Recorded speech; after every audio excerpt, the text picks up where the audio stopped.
Hello guys, napakainit. Napakainit ng panahon. Ako'y pinagpapawisan. Ang anit ko ay basa. So, naisipan ko na, maligo, magbabad. Ito, ang banyo ng aking anak. May bathtub. Pero tinan mo naman, dahil banyo niya, ayan ang kanyang damit. Nilapag lang dyan. Makalat. Ang kanyang mga beauty products.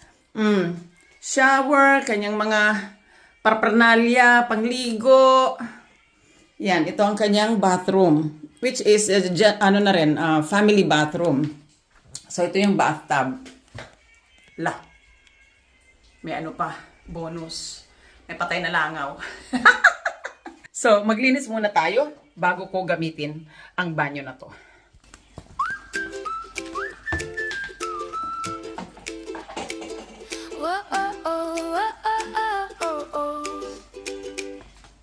Woke up today with the sky so blue. A pocket full of dreams and a world brand new. The birds sang a song, they knew it too. Oh, it's a sunshine parade, that's a dance we've all got made. Step by step, let the music invade. Oh, it's a sunshine parade.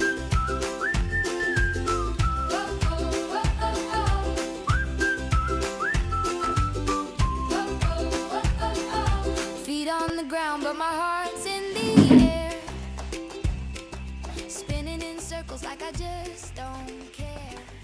Ngayon, ang banyo na to, ang bathtub na to, ay siguro mga twice o 3 times ko palang nagagamit mula nang pumunta ako dito sa Australia. Dahil ako'y lamigin. Ayoko nagbababad sa tubig. Pero, ngayon, sobrang initan talaga ako. Ewan ko, sa edad ko na rin siguro. Kaya, ako'y magbababad. So, asan yung plug? Yung plug nito.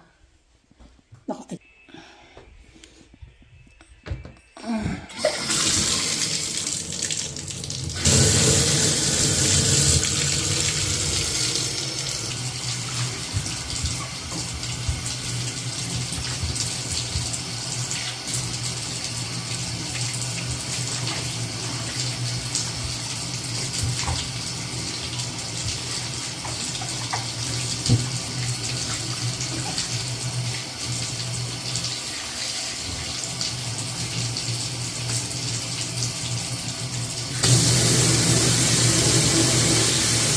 ito'y may hot and cold. Kaya sa cold lang tayo. Patayin na natin yung hot. Ay, sarap. Teka muna, medyo malamig. Haluan natin ang hot. Yan. Tapos, parang may nakita ako dito. Oh, ayan. Okay, hindi ako marunong gumamit ng mga ganito, pero sige, subukan natin. Ay! Tubig na. Bakit ganun? Pure magnesium flakes. Hindi na siya flakes. Ano ba yan? Liquid na. Ako na yan. Ano pa bang meron dito? Naka. Ano to? Moisturizer. Ay!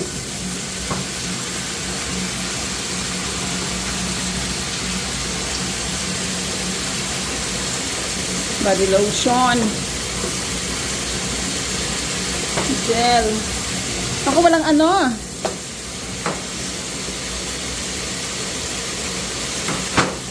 Ano ba yan? Walang bubble bath.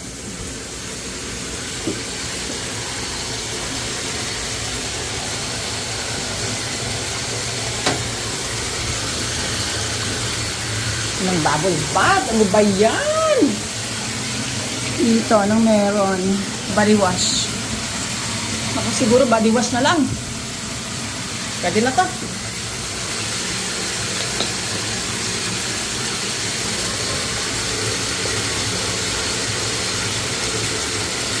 Yan. Busin na natin yan kasi maraming tubig ang ating ginagamit.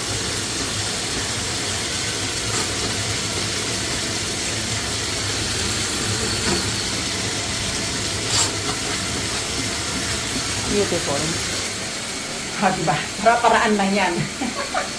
May bubbles na tayo. Yay! Bubble up, bubble up. Okay, siguro tama na yung water na yan. Baka malunod naman ako. Char.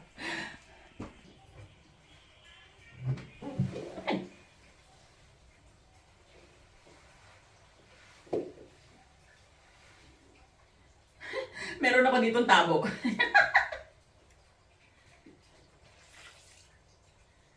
Anyway, we might use that later. Ah, ang sarap. Lamig. Honey, can you grab me my cloth?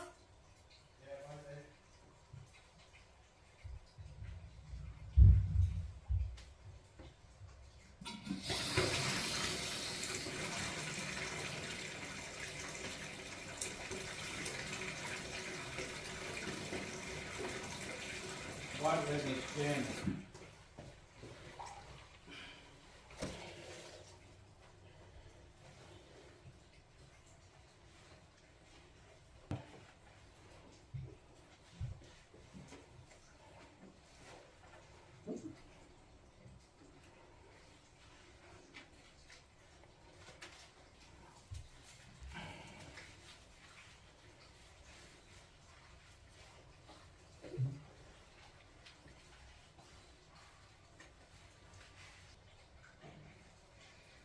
Sarap ng feeling, guys.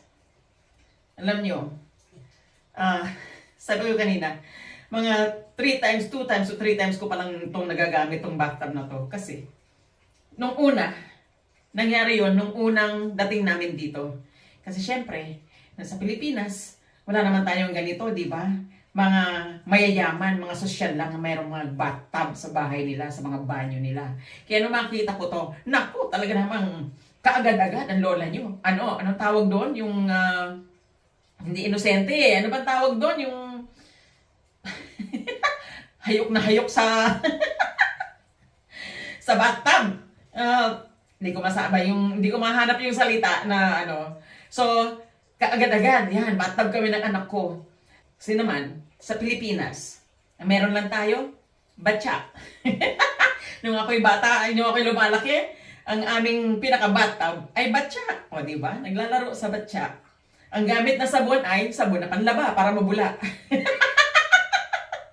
Naranasan nyo ba yon? Ay, nako. Talaga naman. So, ngayon, ayan. Pero, alam nyo, sa una lang naman na para kang gustong-gustong magbabathtub, magbababad.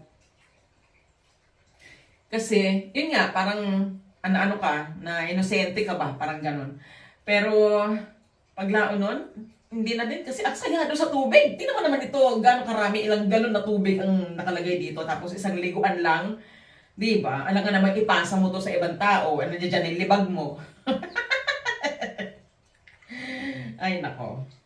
So, yun. Hindi kami madalas nagbabathtub. Kahit yung anak ko, hindi siya masyadong nagbabathtub. Maliban lang kapag talagang siya may pain na nararamdaman. Kami din, ako nung minsan, nagawa ko yun dahil sa pain sa katawan. Pang kalma. Yan. Pampakalma. So, may advantage din naman. Kahit hindi mo masyadong, isang bagay sa loob ng bahay, kahit hindi mo siya madalas ginagamit, pero para bagang kailangan meron ka kasi kapag oras na ng gagamitin mo siya, at least nandiyan siya. Hindi naman nakakaabala. Anytime pwede mo naman gamitin, mga bata, ganun. So, mainam na yung meron. Pero, syempre, hindi naman lahat kaya magkaroon ng ganito. Dahil yung nga, sabi ko, bukod sa mahal ng bathtub dyan sa Pilipinas, mahal din ang tubig. Di ba? So, yun. So, dito sa Australia, basic na to sa kanila. Kasi ganyan talaga ang pamumuhay nila. Kaya, swerte na lang na merong ganito ang asawa ko. Bahay ng asawa ko. Hindi rin lahat ng bahay ay merong bathtub.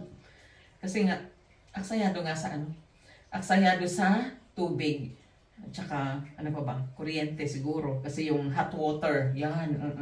Sila kasi talaga, hindi nagbababad sa malamig na tubig. Yung mga tap water, hindi. kailangan may hot water. Kasi naman, ako din, di ba, nilagyan ko ng hot water kasi, bukod sa lamigin ako, yung natural nilang tubig dito sa gripo ay malamig. Malamig siya. So, kailangan haluan mo pa rin talaga siya ng hot water. Ay, nako, sarap pag-relax. Hindi ko kayo iniinggit, guys, ha? Pero parang gano'n na rin. Bahala kayo kung maiinggit kayo. Ano lang yan, ha? Walang ganunan. Nainitan lang talaga ako. Napakainit. Kaya, naisipan kong magganito.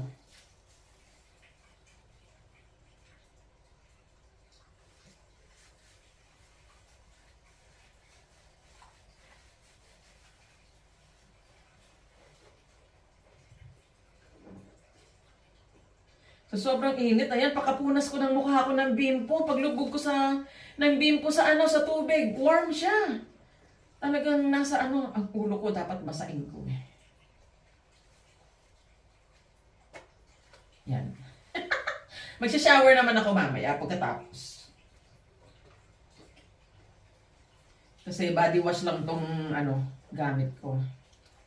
Sarap sana lumubog sa tubig, kaya lang hindi ako marunong lumangoy. Ako hindi ayoko nang lumulubog yung mukha ko sa tubig.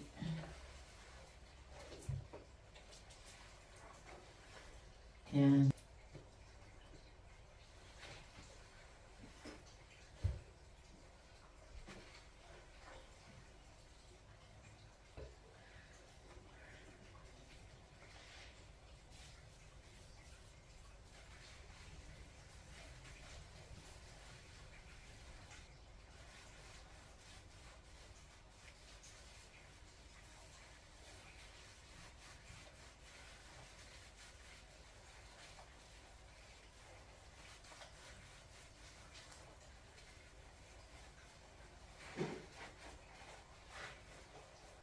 Siguro mga 30 minutes na pagbababad, okay na yun. Na-refresh na ako.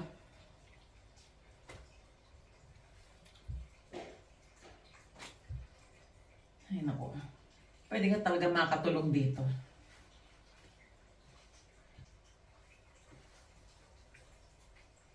Yung iba, gaya na nakikita natin sa mga movies, di ba? Meron silang libro, binabasa nila dyan.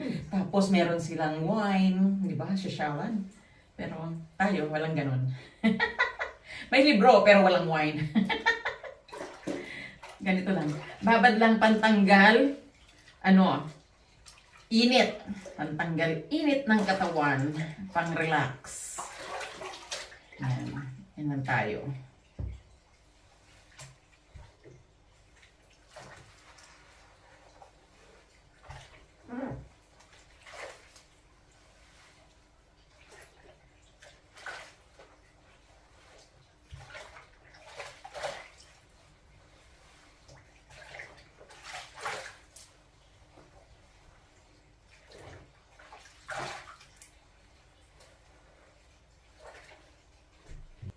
Okay guys, hanggang dito na lang muna. Tapusin ko na itong aking pagligo. Okay, bye!